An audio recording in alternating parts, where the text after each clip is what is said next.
been talking about this developing story all morning long. Not much can unite Washington, but what happened yesterday in Boulder, it can. So let's go live to Scripps News national correspondent Joe St. George in Washington, D.C. And Joe, how is Washington responding to this heinous act?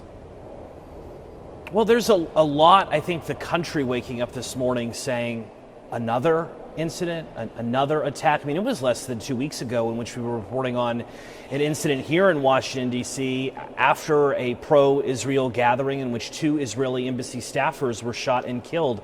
Now, less than 2 weeks later, another episode of violence, an anti-Semitic attack, this time in Boulder. In the D.C. shooting, the suspect reportedly yelled "Free Palestine." In the Boulder attack, the suspect reportedly yelled "Free Palestine."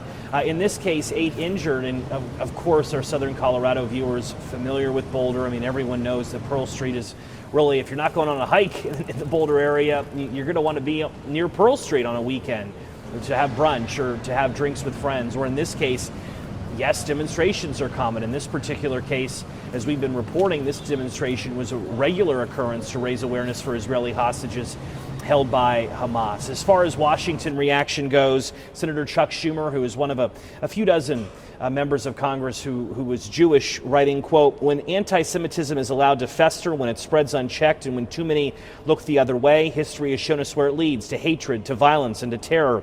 Republican Speaker of the House Mike Johnson writing, "Terrorist sympathizers have made it clear that they will do anything to try and silence the Jewish people and those who support Israel." As far as the Trump White House goes, Stephen Miller, who's one of President Trump's closest advisors, has been posting about the suspect's immigration status, reporting that he was in the country illegally, initially overstaying on a tourist visa during the Biden administration. So there's an immigration component to all of this. All of this, of course, part of the FBI investigation. We'll be keeping an eye on if any terror charges or additional charges are filed from the Department of Justice at the federal level sometime today.